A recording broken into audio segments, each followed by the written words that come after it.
মনে করো তোমাদের ক্লাসে ৮০ জন স্টুডেন্ট আছে। এই ৮০ জন স্টুডেন্টের নাম, তাদের ঠিকানা এবং তাদের জন্ম তারিখ একজনের পক্ষে মনে রাখা কতটা কষ্টকর। আমাদের এই যে বিশ্ব ব্রহ্মাণ্ড যে সমস্ত মৌল দিয়ে তৈরি, সেরকমই মৌলের সংখ্যা হলো ১১৮। এই ১১৮টা মৌল ভিন্ন ভিন্ন ধর্ম বহন করে। আবার এরা অসংখ্য যৌগ, লক্ষ লক্ষ যৌগ তৈরি করে। ১১৮টা মৌলের ধর্ম, সেই সঙ্গে এরা যে লক্ষ লক্ষ যৌগ তৈরি করে, তাদের ধর্ম মনে রাখা কতটা কষ্টকর। আজকের ক্লাসে আমরা এই ১১৮টা মৌলকে নিয়ে আলোচনা করব এবং আমরা চেষ্টা করব ছক করে কি করে এত সংখ্যক মৌল এবং তাদের ধর্মগুলো আমরা সহজে মনে রাখার চেষ্টা করতে পারি। আলোচনার বিষয় পর্যায় সারণী। পর্যায় সারণী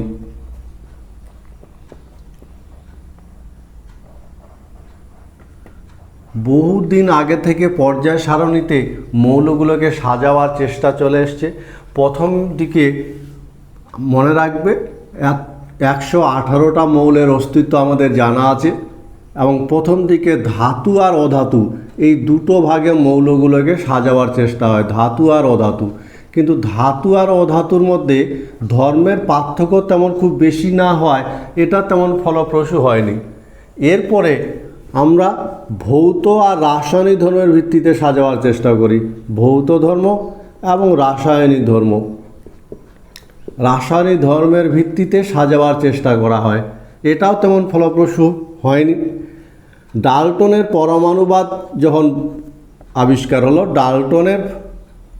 ডাল্টনের পরমাণুবাদ, এই ডাল্টনের পরমাণুবাদের পর থেকেই মৌলের পারমাণবিক ওজন আবিষ্কার হলো এবং শেষে মৌলের পারমাণবিক ওজন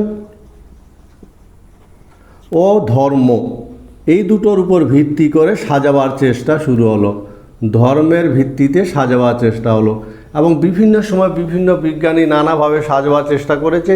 এর মধ্যে অন্যতম কয়েকটি নিয়ে আমরা কথা বলবো, যার একটি হলো ডবেরিনারের ত্রয়ী সূত্র।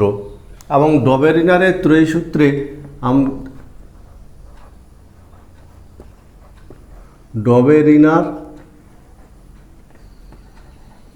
ডবেরিনারের ত্রয়ী সূত্র প্রায় এটা 1817 সাল নাগাদ তিনি বললেন যে রাসায়নিক ধর্মে মিল আছে, সাদৃশ্য আছে, এরকম তিনটা মৌলের পারমাণবিক ওজনের বৃদ্ধি অনুসারে সাজালে মাঝের মৌলটার পারমাণবিক ওজন হবে প্রথম আর তৃতীয়টির গড়। পারমাণবিক গুরুত্বের বৃদ্ধি অনুসারে সাজালে মাঝের মৌলটির পারমাণবিক ওজন হবে প্রথম ও তৃতীয়টির গড়। যেমন রাসায়নিক ধর্মের সাদৃশ্য আছে, লিথিয়াম পারমাণবিক ওজন লিথিয়ামের 7, পটাশিয়াম 39, আর লিথিয়াম আর পটাশিয়াম রাসায়নিক ধর্মে মিল আছে সোডিয়াম। সুতরাং লিথিয়ামের পারমাণবিক ওজন যদি 7 হয়, পটাশিয়ামের পারমাণবিক ওজন যদি 39 হয়, তাহলে সোডিয়ামের পারমাণবিক ওজন হবে 7 + 39/2 = 23। এটাকে বলা হয় ডবেরিনারের ত্রয়ী সূত্র। কিন্তু এই সূত্রটা যখন আমরা ভারী মৌলদের ক্ষেত্রে অর্থাৎ আরও বেশি সংখ্যক মৌলের ক্ষেত্রে অ্যাপ্লাই করতে গেলাম, তখন দেখছি এই সূত্রটা আর প্রযোজ্য হচ্ছে না বলে এটা তেমন ফলপ্রসূ হলো না। আমরা চলে যাব ডবেরিনারের ত্রয়ী সূত্রের পরে। আবার বলছি, মনে রাখবে যে রাসায়নিক ধর্মের সাদৃশ্য আছে, এরকম তিনটা মৌলের মাঝের মৌলটার পারমাণবিক ওজন হবে প্রথম ও তৃতীয়টার গড়। যেমন লিথিয়ামের পারমাণবিক ওজন 7, পটাশিয়ামের পারমাণবিক ওজন 39, সুতরাং সোডিয়ামের পারমাণবিক ওজন হবে 23। কিন্তু বেশি সংখ্যক মৌলের ক্ষেত্রে যখন এই সূত্রটা আমরা প্রয়োগ করতে গেলাম, তখন কিন্তু এটা আর অ্যাপ্লিকেশনের হলো না। সুতরাং এটা এখানে আটকে গেল। এর বেশ কিছুদিন পরে আবার নূতন একটা সূত্র আসলো, যাকে বলা হয় কুণ্ডলী সূত্র। কুণ্ডলী সূত্র, এবং এই কুণ্ডলী সূত্র প্রবক্তা হলেন শাকরতুয়া বলে একজন বিজ্ঞানী। 1862 সাল নাগাদ শাকরতুয়া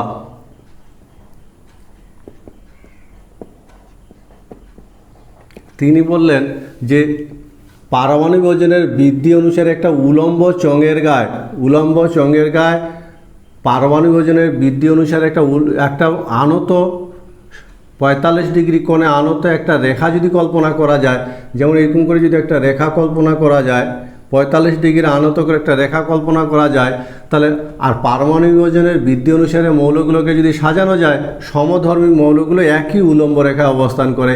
এই সাকর্ত আর টেলরিক সূত্র বা কুণ্ডলী সূত্রে প্রথম রাসায়নিক ধর্মের পর্যায়বৃত্তের কথা বলা হয়। যেমন lithium, beryllium, boron, carbon, sodium, magnesium, aluminium, potassium, calcium, এই সমধর্মী মৌলগুলো একই উলম্ব রেখায় অবস্থান করে। এটাকে বলা হয় টেলুরিক সূত্র। এরপরে 1864 সাল আর একটা সূত্র আসলো, যাকে নিউল্যান্ডের অষ্টসূত্র বলা হয়। নিউল্যান্ডের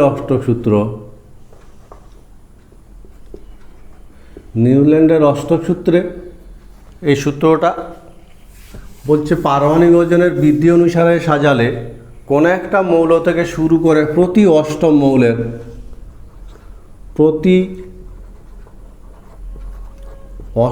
মৌলের ধর্ম প্রথম মৌলের মতো হবে, প্রথম মৌলের অনুরূপ।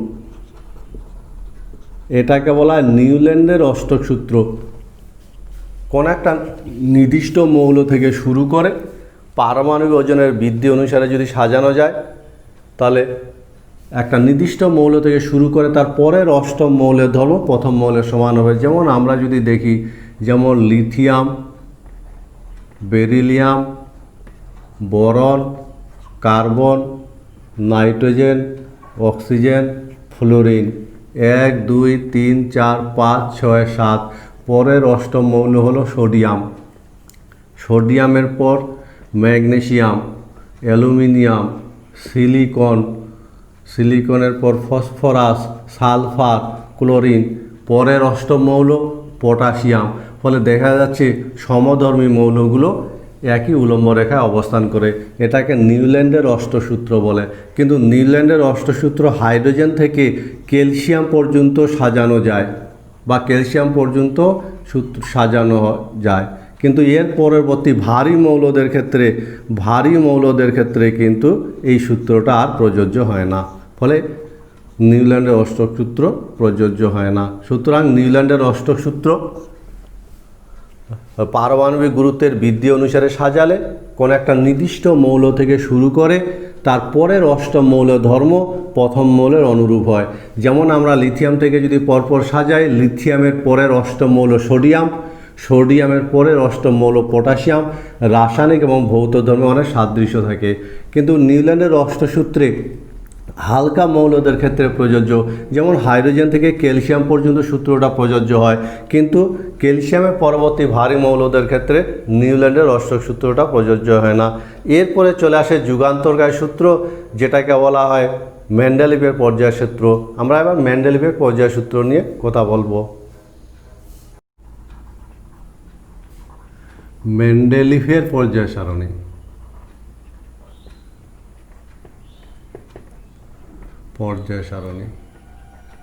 মেন্ডেলিভের পর্যায় সারণী 1869 সাল নাগাদ পাওয়া যায়। মেন্ডেলিভের পর্যায় সারণীতে মেন্ডেলিভের পর্যায় সূত্রটা বিভিন্ন মৌলের ভৌত ও রাসায়নিক ধর্ম, বিভিন্ন মৌলের ভৌত আর রাসায়নিক ধর্ম, ভৌত ও রাসায়নিক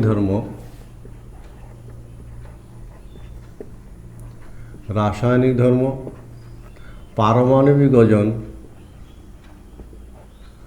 বৃদ্ধির সঙ্গে পর্যায়ক্রমে পুনরাবৃত্ত হয়। এক যুগান্তরকারী সূত্র মেন্ডেলিভের পর্যায় সূত্র, বিভিন্ন মৌলের ভৌত এবং রাসায়নিক ধর্ম তাদের পারমাণবিক ওজন বৃদ্ধির সঙ্গে সঙ্গে পর্যায়ক্রমে পুনরাবৃত্ত হয়, এবং এটা প্রায় 1869 সাল নাগাদ এই ব্যাপারটা চোখে আসে। মেন্ডেলিভের পর্যায় সারণীর একটা সারাংশ হিসাবে আমরা কিছু কিছু ভূমিকার মতন করে দুই একটা পয়েন্ট মনে রাখার চেষ্টা করব। মেন্ডেলিভের পর্যায় সারণী যখন প্রকাশ হয় প্রায় 1871 সাল নাগাদ মেন্ডেলিভের পর্যায় সারণী প্রকাশিত হয়।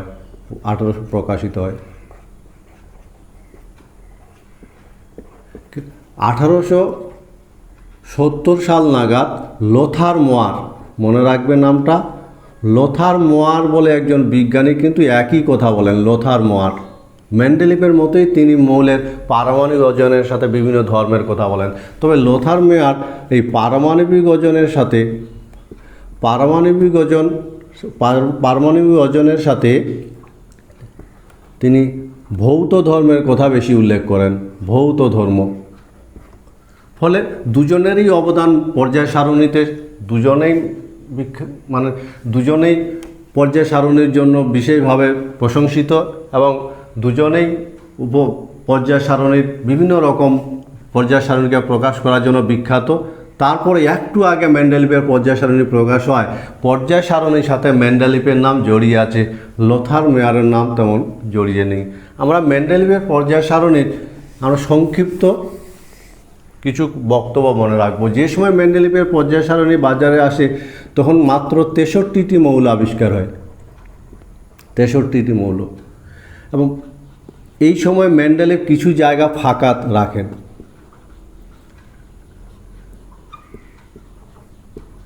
কিছু জায়গা ফাঁকা থাকে এবং তিনি বলেন যে কিছু মৌল আবিষ্কার হবে এবং ওই মৌলগুলো এদের ধর্মের সাথে একদম মিলে যাবে।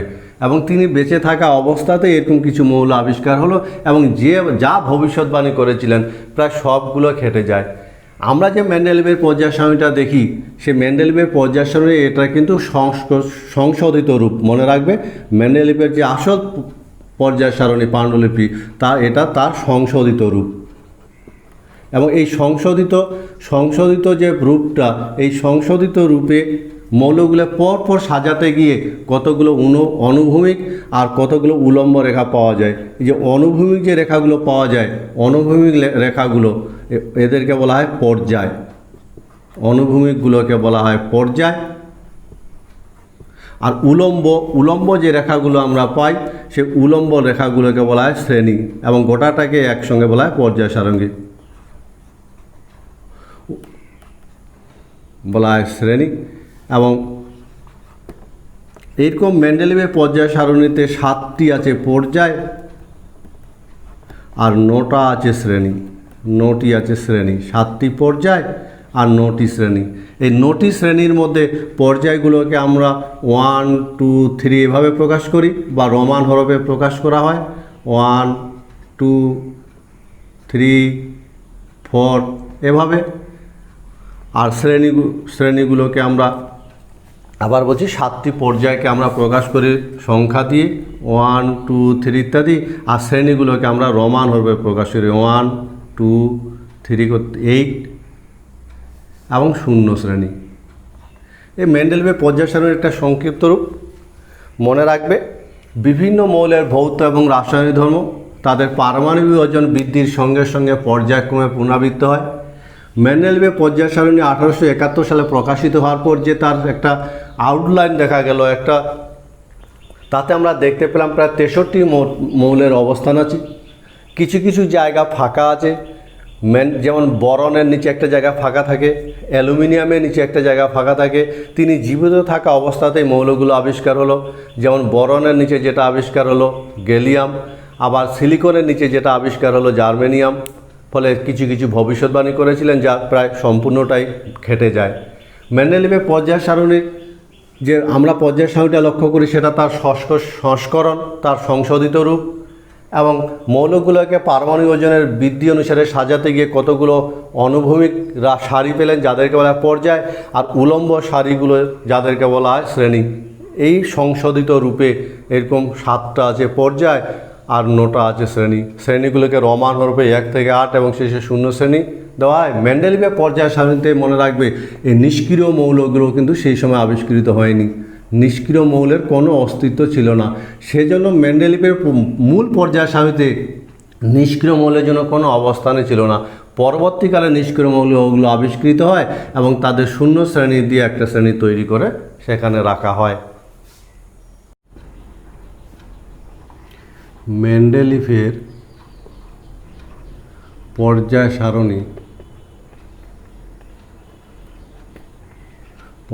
সারণীর সংক্ষিপ্ত বর্ণনা। আমরা একটু পর্যায় সারণীর একটা ধারণা তৈরি করার চেষ্টা করব। মেন্ডেলিভের পর্যায় সারণী বিভিন্ন মৌলকে পারমাণবিক গুরুত্বের বৃদ্ধি অনুসারে সাজাতে গিয়ে যে উলম্ব সারিগুলো পাওয়া গেল তাদের বলা হয় শ্রেণী, আর অনুভূমিক সারিগুলোকে বলা হয় পর্যায়, আর গোটাটাকে একসঙ্গে বলা হয় পর্যায় সারণী। ওইরকমই পর্যায় সারণীর একটা আধুনিক যে দীর্ঘ পর্যায় সারণীর ছবি আমরা দেখতে পাচ্ছি, যেখানে 118টা মৌলকে সাজানো আছে।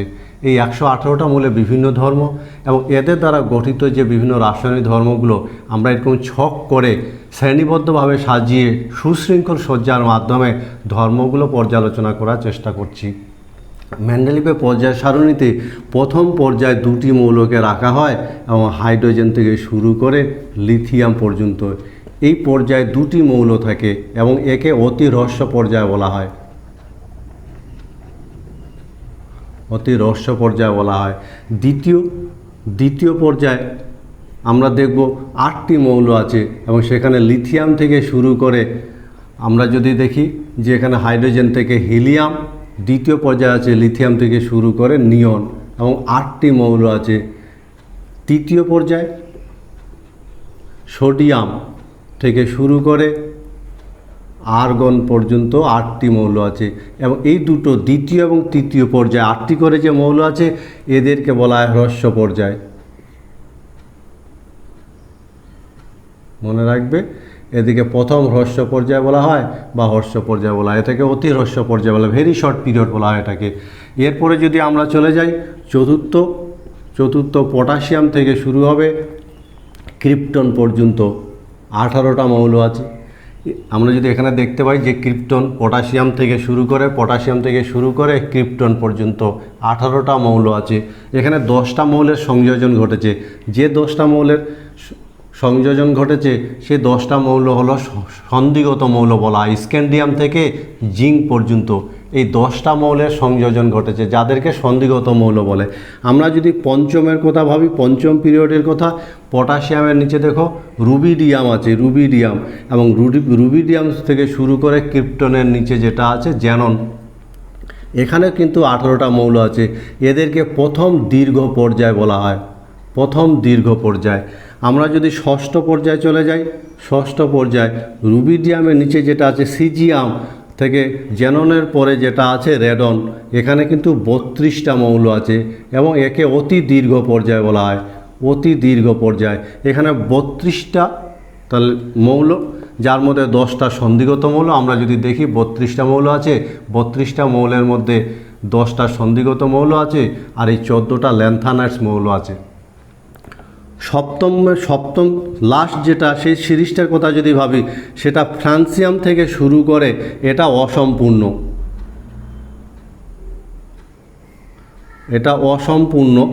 সাধারণত লরেন্সিয়াম এর মধ্যে থাকে, তো অসম্পূর্ণ এটা আমরা বলি।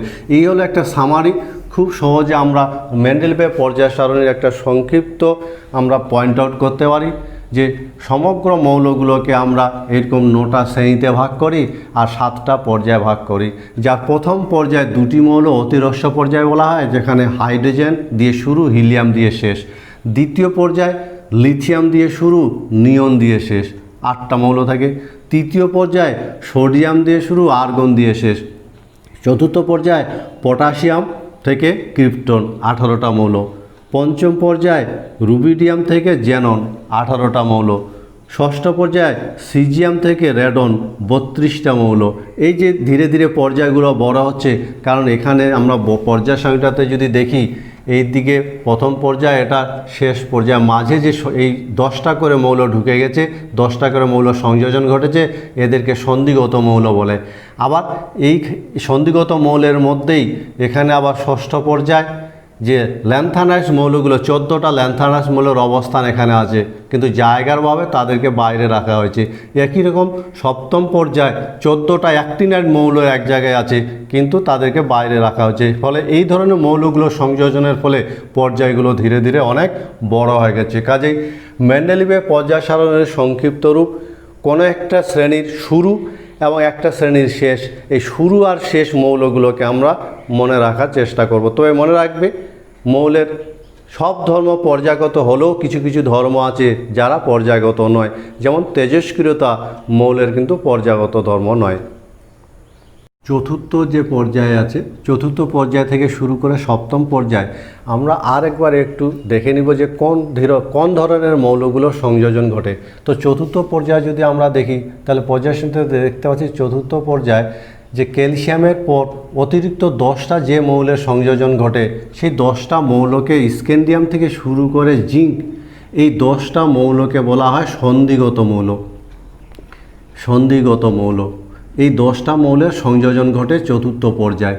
একই রকম পঞ্চম পর্যায়ের কথা যদি ভাবি, আমরা পর্যায় সংখ্যা দেখতে পাচ্ছি পঞ্চম পর্যায়, এবং পঞ্চম পর্যায়ে আমরা দেখতে পাবো যে রুবিডিয়ামের পর এই যে ইট্রিয়াম থেকে শুরু করে ক্যাডমিয়াম, এই 10টা মৌলের কিন্তু সংযোজন ঘটে। ইট্রিয়াম থেকে শুরু করে ক্যাডমিয়াম, এই 10টা সন্ধিগত মৌলের সংযোজন ঘটে। আমরা ষষ্ঠ পর্যায়ের কথা যদি আরেকটু ভাবি, ষষ্ঠ পর্যায়ের কথা, তাহলে দেখতে পাবো ষষ্ঠ পর্যায়ে দেখতে পাচ্ছ ল্যান্থানাম এবং হাফনিয়াম। মনে রাখবে, ষষ্ঠ পর্যায়ে ল্যান্থানাম এবং ল্যান্থানামের পরে হাফনিয়াম থেকে শুরু করে ক্যাডমিয়াম পর্যন্ত, হাফনিয়াম থেকে শুরু করে মার্কারি পর্যন্ত এই 10টা মৌলের সংযোজন ঘটে। প্লাস এখানে ল্যান্থানামের যে পরবর্তী মৌল সেরিয়াম থেকে শুরু করে লুটেশিয়াম, এই 14টা মৌলের সংযোজন ঘটে। ফলে ষষ্ঠ পর্যায়ে দু ধরনের মৌলের সংযোজন ঘটে, 10টি সন্ধিগত মৌল আর এই 14টা, এদেরকে বিরল মৃত্তিকা মৌল বলা হয়। বিরল মৃত্তিকা মৌল, এদের ষষ্ঠ পর্যায়ে প্রকাশ ঘটে। বিরল মৃত্তিকা মৌল 14টা মৌল, যার সেরিয়াম থেকে শুরু এবং লুটেশিয়াম থেকে শেষ। ফলে ষষ্ঠ পর্যায়ে মোট মৌলের সংখ্যা হলো 32। 10টা স্বাভাবিক মৌল, প্রথম 10টা সন্ধিগত মৌল, 8টি স্বাভাবিক মৌল আর 14টি হলো বিরল মৃত্তিকা মৌল। বিরল মৃত্তিকা সেরিয়াম থেকে শুরু করে লুটেশিয়াম পর্যন্ত এই 14টা মৌলকে বিরল মৃত্তিকা মৌল বলে। আমরা সপ্তম শ্রেণীর কথা যদি ভাবি, যে সপ্তম পর্যায়ে যেটা আছে, সেই সপ্তম পর্যায়ে কিন্তু অসম্পূর্ণ। ফলে সপ্তম পর্যায়ে আমরা পর্যায়ের সাথে যদি দেখি, সব ফ্রান্সিয়াম থেকে শুরু করে এবং শেষে চলতেই থাকে ফ্রান্সিয়াম থেকে শুরু, এবং এটা অসম্পূর্ণ। এবং এই পর্যায়ে বেশিরভাগ মৌল কিন্তু তেজস্ক্রিয়। বেশিরভাগ মৌল সপ্তম পর্যায়ে তেজস্ক্রিয় মৌল। আর সপ্তম পর্যায়ে যে মৌলগুলো আছে, ইউরেনিয়ামের যে পরবর্তী মৌল, ইউরেনিয়ামের পরবর্তী মৌলগুলো কিন্তু কৃত্রিমভাবে প্রস্তুত করা, এরা সব কৃত্রিম মৌল। ইউরেনিয়ামের পরবর্তী মৌলগুলো, এবং ইউরেনিয়ামের পরবর্তী মৌলগুলোকে বলা হয় ইউরেমিয়াত্তর মৌল।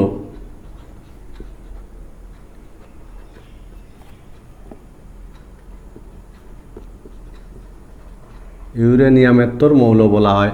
এবং এখানে বেশিরভাগ মৌল আমরা দেখব, সবগুলো মৌল যেমন প্রোটোঅ্যাক্টিনিয়াম, অ্যাক্টিনিয়াম, থোরিয়াম, এই সমস্ত মৌলগুলো এই পর্যায়ের মধ্যে আছে, এবং প্রায় সবগুলোই তেজস্ক্রিয় মৌল। বেশিরভাগ ইউরেনিয়ামের পরবর্তী মৌলগুলোকে আমরা কৃত্রিমভাবে তৈরি করেছি, এবং ইউরেনিয়ামের পরবর্তী মৌলগুলোকে বলা হয় ইউরেনিয়ামেত্তর মৌল।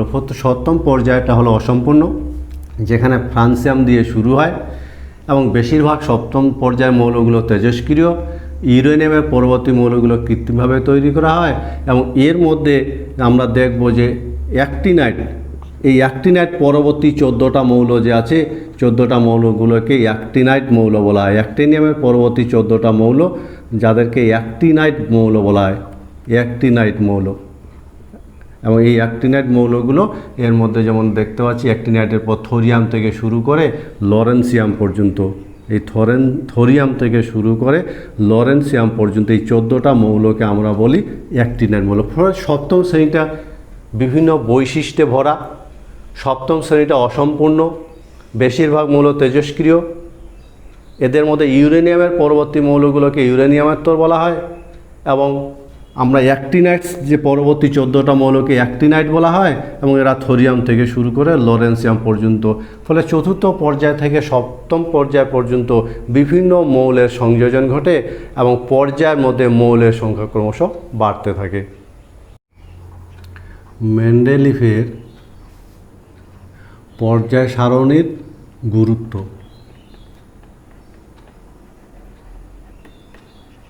পর্যায় সারণীর গুরুত্ব।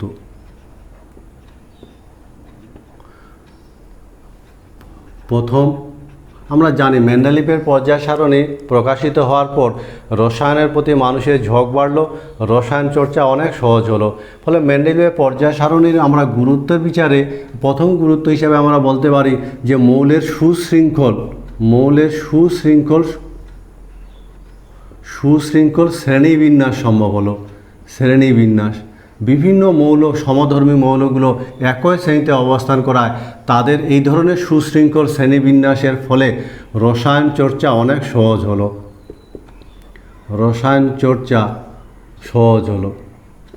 এবং রসায়ন অধ্যয়নে মানুষের কিন্তু আগ্রহ সৃষ্টি হলো, সহজ হলো। সেই সঙ্গে দ্বিতীয় আমরা গুরুত্বের কথা যদি বিচার করি, তাহলে বিভিন্ন মৌলগুলো যে আছে সে বিভিন্ন মৌলগুলোর মানে আবিষ্কার হয়নি এরকম ভবিষ্যৎবাণী, অনাবিষ্কৃত মৌলের ভবিষ্যৎবাণী, অনাবিষ্কৃত মৌলের ভবিষ্যৎবাণী।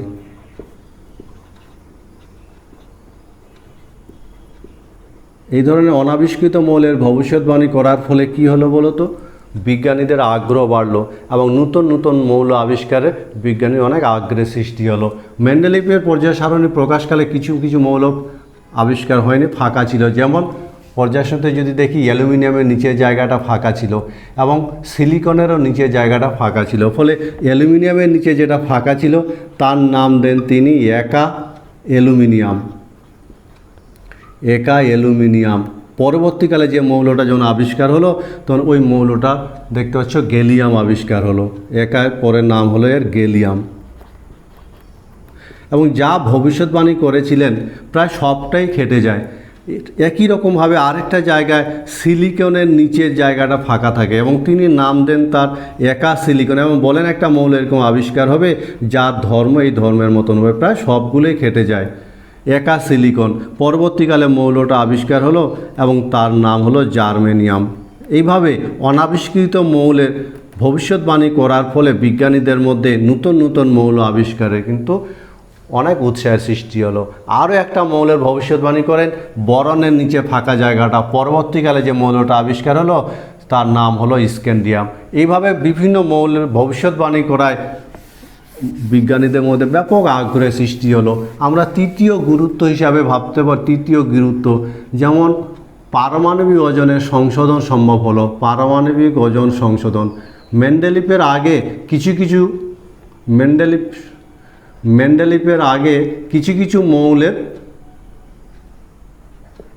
কিছু মৌলের পারমাণবিক ওজন ত্রুটিপূর্ণ ছিল।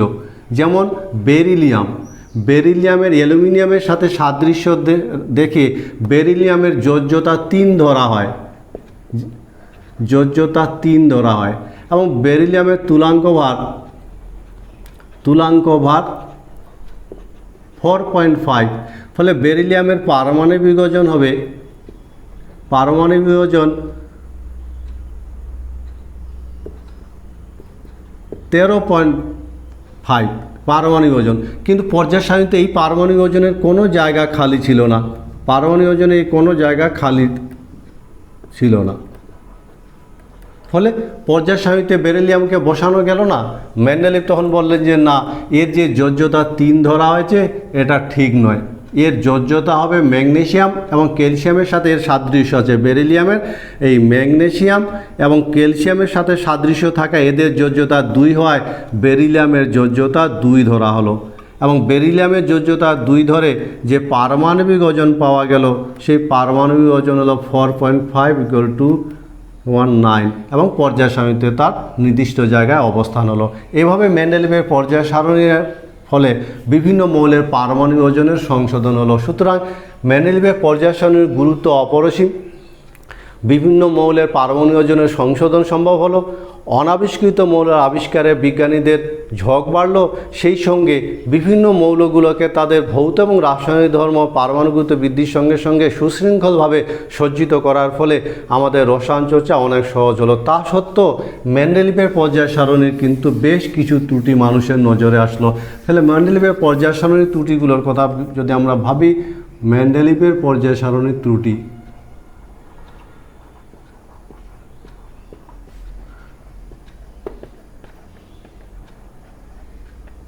মেন্ডেলিভের পর্যায় সারণীর ত্রুটি।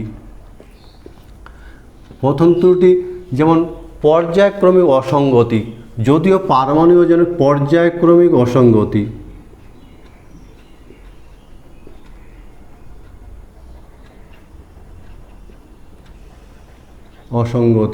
যদিও পারমাণবিক ওজনের বৃদ্ধি অনুসারে সাজানো আছে। আর্গনের পারমাণবিক ওজন 39.9 আর পটাশিয়ামের পারমাণবিক ওজন 39.1।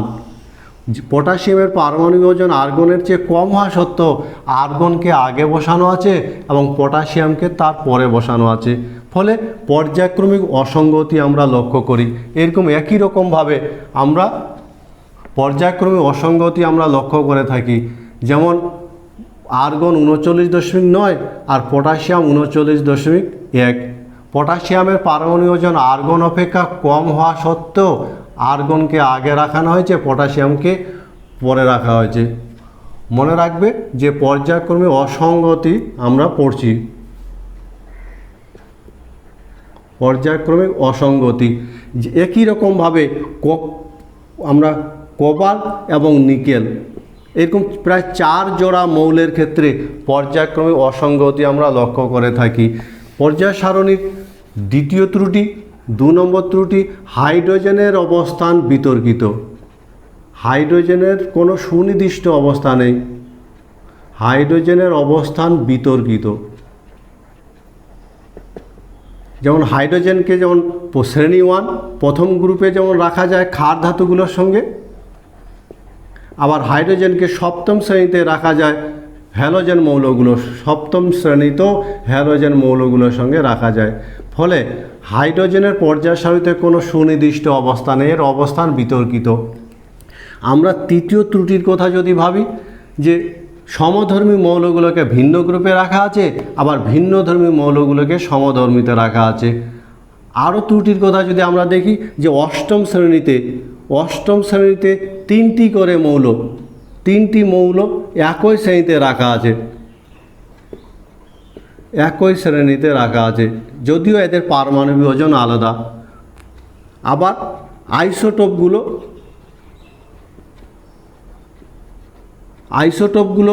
একই গ্রুপে আছে, যদিও এদের পারমাণবিক ওজন আলাদা। ফলে মেন্ডেলিভের পর্যায় সারণীর বেশ কিছু ত্রুটি মানুষের নজরে আসলো, বেশ কিছু ত্রুটি। যেমন মেন্ডেলিভের পর্যায় সারণীতে আমরা কি দেখলাম, পর্যায়ক্রমিক অসঙ্গতি, এবং পর্যায়ক্রমিক অসঙ্গতিতে আমরা দেখতে পাচ্ছি যে ভারী মৌলটাকে আগে সাজানো আছে এবং হালকা মৌলটাকে পরে সাজানো আছে। 4 জোড়া মৌলের ক্ষেত্রে এরকম ব্যতিক্রম ঘটে যায়। যেমন আর্গনের পারমাণবিক ওজন পটাশিয়াম অপেক্ষা বেশি হওয়া সত্ত্বেও আর্গন আগে, পটাশিয়াম পরে আছে। একই রকম কোবাল্ট আর নিকেল আগে পরে করা হয়েছে। হাইড্রোজেনের কোনো সুনির্দিষ্ট অবস্থান নেই, বিতর্কিত। প্রথম শ্রেণীতে রাখা যেতে পারে, আবার সপ্তম শ্রেণীতেও রাখা যেতে পারে। আবার অষ্টম শ্রেণীতে 3টি করে মৌল একই শ্রেণীতে আছে কেন, এরও কোনো যুক্তিপূর্ণ ব্যাখ্যা কিন্তু মেন্ডেলিভের পর্যায় সারণী থেকে আমরা পাই না। আইসোটোপগুলো যদিও পারমাণবিক ওজন আলাদা, তবুও একই শ্রেণীতে রাখা আছে। আবার সমধর্মী মৌলগুলো ভিন্ন শ্রেণীতে, ভিন্নধর্মী মৌলগুলোকে একই শ্রেণীতে রাখা আছে। এ সমস্ত প্রশ্নের উত্তর কিন্তু আমরা মেন্ডেলিভের পর্যায় সারণী থেকে পাই না। দীর্ঘ পর্যায় সারণী বা আধুনিক পর্যায় সারণী। দীর্ঘ পর্যায় সারণী মেন্ডেলিভের পর্যায় সারণী সংশোধন করে যখন আইসোটোপ আবিষ্কার হলো, তখন দেখা গেল আইসোটোপগুলোর পারমাণবিক ওজন আলাদা কিন্তু ভৌত ধর্ম একই। আইসোটোপগুলোর পারমাণবিক ওজন আলাদা কিন্তু ভৌত বা রাসায়নিক ধর্ম একই হয়, বিজ্ঞানীদের মধ্যে ধারণা হলো যে পারমাণবিক ওজনের তুলনায় কোনো মৌল শনাক্তকরণে পরমাণু ক্রমাঙ্ক অধিক গ্রহণযোগ্য।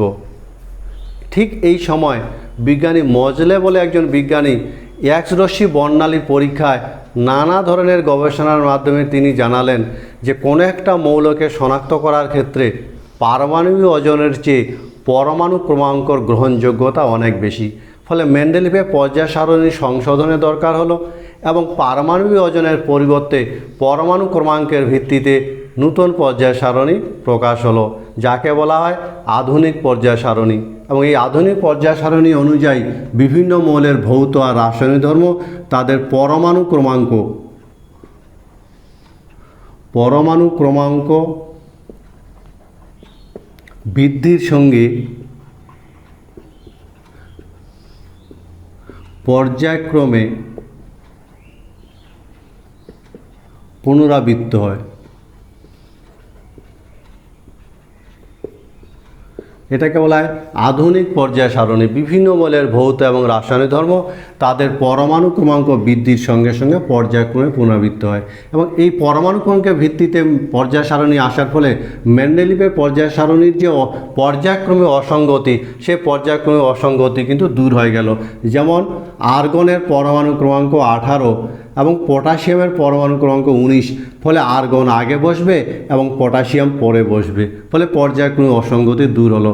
যেমন নিকেল আর কোবাল্ট, নিকেলের হলো 28 আর কোবাল্ট হলো 27, সুতরাং নিকেলের আগে কোবাল্ট বসবে। এই ধরনের পর্যায়ক্রমে অসঙ্গতিগুলো কিন্তু আধুনিক পর্যায় সারণী দ্বারা সহজে দূর হলো। আমরা আধুনিক পর্যায় সারণীর পরবর্তীতে আরও সংশোধিত রূপ আসলো, যাকে আধুনিক দীর্ঘ পর্যায় সারণী বলা হয়। এবং আধুনিক দীর্ঘ পর্যায় সারণীতে বিভিন্ন যে শ্রেণীগুলো আছে সেই শ্রেণীগুলোকে বিবর্তিত করা হলো এবং 1 থেকে 18 এই 18টা শ্রেণীতে ভাগ করা হলো। আমাদের সামনে যে পর্যায় সারণীটা আমরা দেখতে পাচ্ছি এটা হলো আধুনিক দীর্ঘ পর্যায় সারণী, যেখানে 18টা শ্রেণী আছে, 7টা পর্যায় আছে। এই আধুনিক দীর্ঘ পর্যায় সারণীতে অনেক সময় বরের পর্যায় সারণীও বলা হয়, বরের পর্যায় সারণীও বলা হয়। এবং আধুনিক দীর্ঘ পর্যায় সারণীটা ইলেকট্রন বিন্যাসের ভিত্তিতে সাজানো আছে, ইলেকট্রন বিন্যাসের ভিত্তিতে।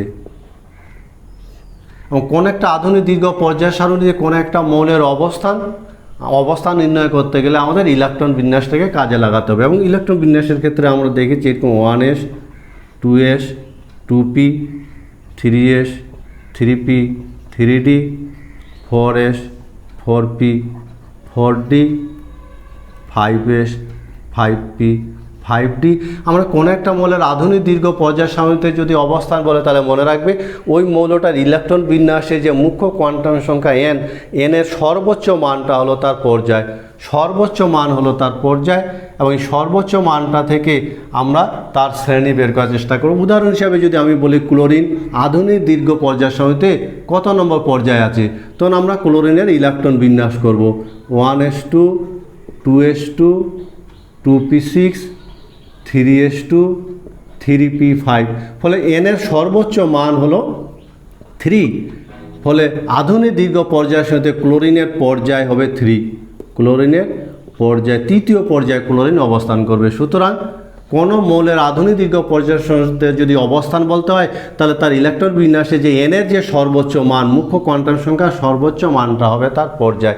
এবার কোনো একটা আমরা পর্যায়ে যদি মোট মৌলের সংখ্যার কথা বলি, যে তৃতীয় পর্যায়ে মোট কতগুলো মৌল অবস্থান করবে, আধুনিক দীর্ঘ পর্যায় সারণীতে বলতে পারবে যে তৃতীয় পর্যায়ে মোট কতগুলো মৌল অবস্থান করেছে?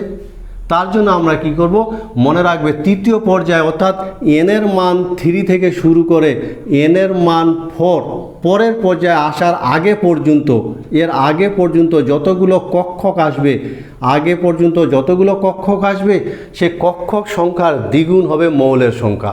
আমরা উদাহরণ দিয়ে জিনিসটাকে একটু বোঝার চেষ্টা করি। আমরা যদি ধরে নিই চতুর্থ পর্যায়ে কতগুলো মৌল আছে, তাহলে চতুর্থ পর্যায়ে মানে n এর মান 4 থেকে শুরু হবে এবং n এর মান 5 আসার আগে পর্যন্ত আমরা কক্ষক সংখ্যা বের করব। আমরা এই ছবিটার দিকে যদি তাকাই তাহলে দেখি n এর মান 4 থেকে শুরু করে মানে এখান থেকে শুরু হলো, আমরা 4s পেলাম।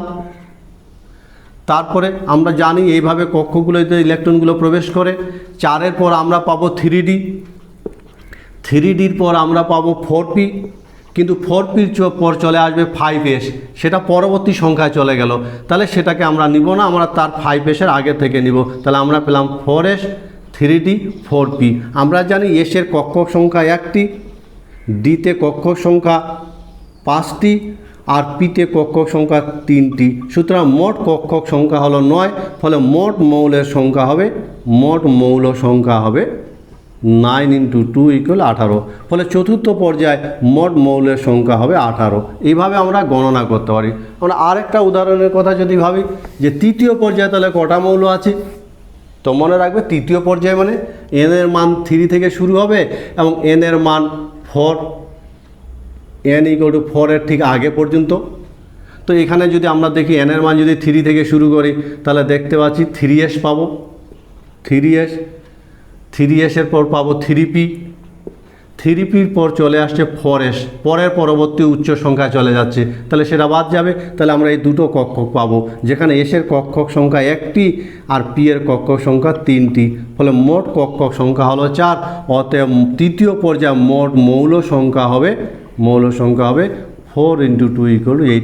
এইভাবে আমরা আধুনিক দীর্ঘ পর্যায় সারণীতে ইলেকট্রন বিন্যাসের ভিত্তিতে আমরা বলে দিতে পারি কোন একটা মৌল কোন পর্যায়ে আছে এবং কোন একটা পর্যায়ে মোট মৌলের সংখ্যা কত। আমরা আধুনিক দীর্ঘ পর্যায় সারণী যদি একটু সংক্ষিপ্তভাবে ভাবার চেষ্টা করি, তাহলে আধুনিক দীর্ঘ পর্যায় সারণীতে একদম প্রথম শ্রেণীতে যে প্রথম পর্যায়ে যে মৌলগুলো আছে তাদের ইলেকট্রন বিন্যাস এই 1s, মানে একটাই অরবিটাল থাকে, একটাই কক্ষক থাকে, বলে মোট মৌলের সংখ্যা হয় 2। যেমন আছে দেখতে পাচ্ছ, মোট মৌলের সংখ্যা হাইড্রোজেন আর হিলিয়াম 2টি। আমরা দ্বিতীয় পর্যায়ের কথা যদি ভাবি, দ্বিতীয় পর্যায়ে হবে 2s আর 2p, ফলে কক্ষক সংখ্যা হবে 4 আর মৌলের সংখ্যা হবে 8।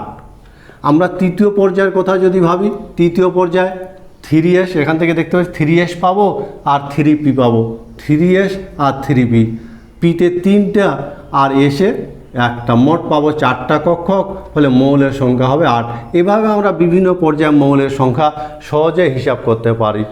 আধুনিক দীর্ঘ পর্যায় সারণীতে বিভিন্ন মৌলের অবস্থান, কোন একটা নির্দিষ্ট পর্যায়ে মোট মৌলের সংখ্যা আমরা বলতে পারি। সেই সঙ্গে মনে রাখবে যে কয়েকটা শ্রেণীর স্পেশাল নাম আছে, যেমন প্রথম পর্যায়ে যে মৌল, প্রথম শ্রেণীর যে মৌল আছে, 1 নং শ্রেণীর যে মৌলগুলো আছে তাদেরকে ক্ষার ধাতু বলা হয়, ক্ষার ধাতু।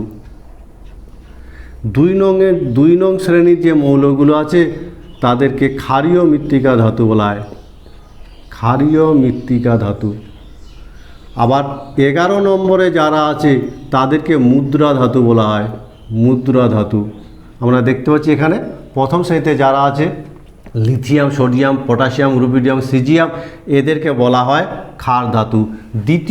দ্বিতীয় শ্রেণীতে যারা আছে বেরিলিয়াম, ম্যাগনেসিয়াম, ক্যালসিয়াম, স্টোনসিয়াম, বেরিয়াম, দেখতে পাচ্ছ তো, এদেরকে বলা হয় ক্ষার ধাতু। 11 নম্বর শ্রেণীতে যদি আমরা চলে যাই, দেখতে পাচ্ছি 11 নম্বর শ্রেণীতে কপার, সিলভার, গোল্ড, আগে এই সমস্ত ধাতু দিয়ে পয়সা তৈরি হতো, সেজন্য এদেরকে বলা হয় মুদ্রা ধাতু। আমরা যদি চলে যাই 15 নম্বরেও নাম আছে, একে বলা হয় নিকটোজেন। 15 নম্বরের মৌলগুলোকে বলা হয় নিকটোজেন।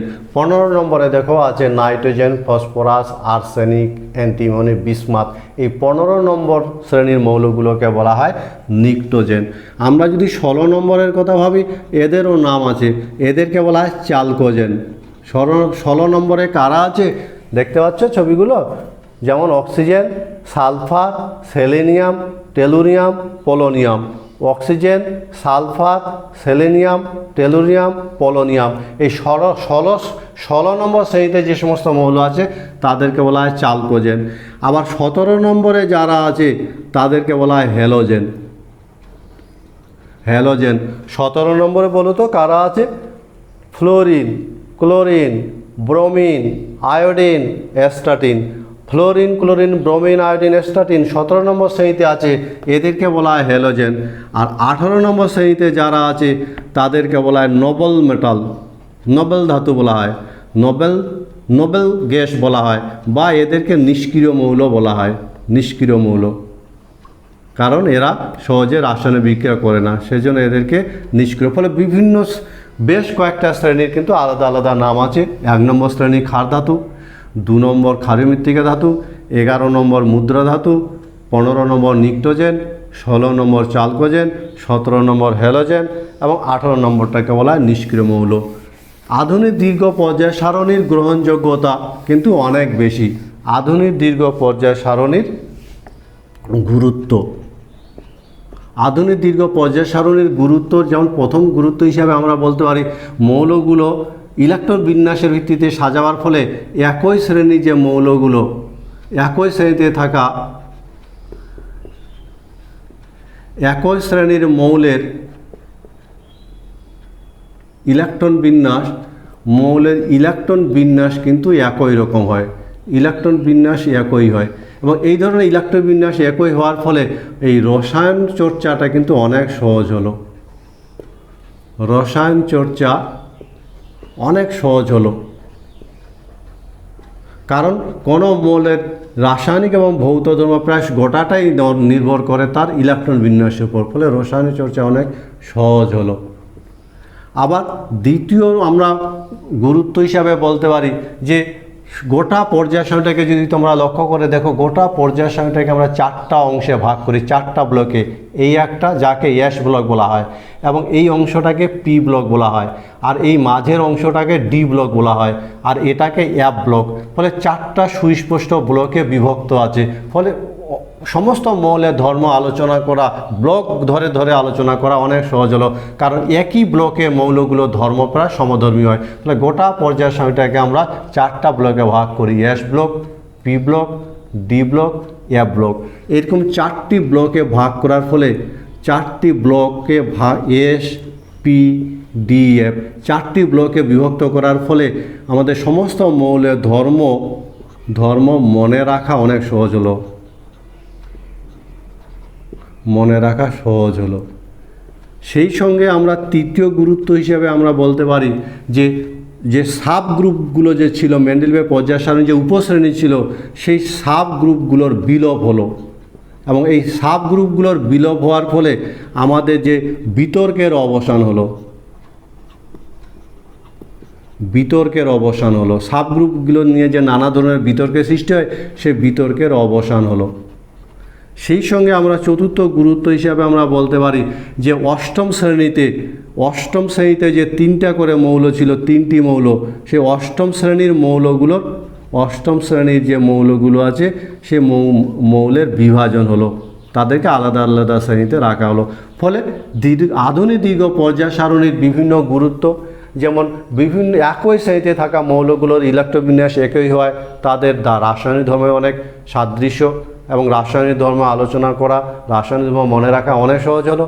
সেই সঙ্গে গোটা পর্যায় সারণীটাকে 4টা সুস্পষ্ট ব্লক এসপিডিএফে ভাগ করায় প্রতিটি ব্লকের ধর্ম প্রায় একই টাইপের হওয়ায় আমাদের সমস্ত মৌলের ধর্ম মনে রাখা অনেকটাই সহজ হলো। আবার যে বিতর্কিত যে আমাদের যে সাব গ্রুপ নিয়ে যে একটা বিতর্কের সৃষ্টি হয়, সাব গ্রুপের অবসান ঘটিয়ে সেই বিতর্কেরও অবসান হলো। সেই সঙ্গে অষ্টম শ্রেণীতে 3টা করে মৌল, মেন্ডেলিয়েভ পর্যায় সারণীতে যে ছিল সেই 3টা করে মৌলকে ভিন্ন স্থান দেওয়ায় তারও কিন্তু আর বিতর্ক থাকলো না। তা সত্ত্বেও আধুনিক দীর্ঘ পর্যায় সারণীতে কিন্তু আমরা বেশ ত্রুটি লক্ষ্য করে থাকি। যেমন আধুনিক দীর্ঘ পর্যায় সারণীর ত্রুটি, দীর্ঘ পর্যায় সারণীর ত্রুটি। এই আধুনিক দীর্ঘ পর্যায় সারণীতে কিন্তু হাইড্রোজেনের অবস্থান বিতর্কিত থেকে গেল, হাইড্রোজেনের কোনো সুনির্দিষ্ট অবস্থান হলো না, অবস্থান বিতর্কিত। দ্বিতীয় ত্রুটি, যেমন হিলিয়ামকে কিন্তু গ্রুপ টুতে অবস্থিত হওয়ার কথা, কিন্তু গ্রুপ টু এর পরিবর্তে দেখো হিলিয়ামকে কিন্তু গ্রুপ 2তে থাকা উচিত, কিন্তু গ্রুপ 2-র পরিবর্তে ওকে 18 নম্বর শ্রেণীতে রাখা হয়েছে, গ্রুপ 18তে অবস্থিত। কিন্তু কেন অবস্থিত এর কোনো যুক্তিপূর্ণ ব্যাখ্যা কিন্তু আমরা পাই না। একই রকম যদি আমরা দেখি যে বিরল মৃত্তিকা মৌলগুলো, 14টা করে মৌল যে বিরল মৃত্তিকা মৌল, তাদের মূল পর্যায় সারণীতে কিন্তু অবস্থান হয়নি। ফলে বিরল মৃত্তিকা যে মৌলগুলো, মৌলের স্থানের অভাব, তাদেরকে মূল পর্যায় সারণীতে রাখা সম্ভব হয়নি, ফলে বাইরে তাদেরকে রাখা হয়েছে। সেই সঙ্গে আইসোটোপগুলোকে একই শ্রেণীতে রাখা হয়েছে, আইসোটোপ একই শ্রেণীতে আছে। ফলে আধুনিক দীর্ঘ পর্যায় সারণীর গ্রহণযোগ্যতা উপকারিতা অনেক বেশি হলেও কিছু কিছু ত্রুটি কিন্তু বহন করে। আইসোটোপ একই স্থানে থাকে বা একই গ্রুপে অবস্থান করে, একই গ্রুপে থাকে। ফলে আধুনিক দীর্ঘ পর্যায় সারণী যেমন হাইড্রোজেনের অবস্থান বিতর্কিত থেকেই গেছে, হিলিয়ামকে গ্রুপ 2 এর পরিবর্তে গ্রুপ 18-তে রাখা হলো। আবার বিরল মৃত্তিকা মৌলের যে 14টা করে মৌল যে আছে তাদের কিন্তু মূল পর্যায় সারণীতে জায়গা হয়নি বলে তাদেরকে বাইরে রাখা হয়েছে। সেই সঙ্গে আইসোটোপ, তাদের পারমাণবিক ওজন আলাদা, আইসোটোপগুলোর কিন্তু আলাদা আলাদা অবস্থানের সুরাহা করা যায়নি। তো আইসোটোপগুলো মনে রাখবে যে আইসোটোপ এদেরকে কিন্তু আলাদা আলাদা জায়গায় অবস্থিত করা যায়নি।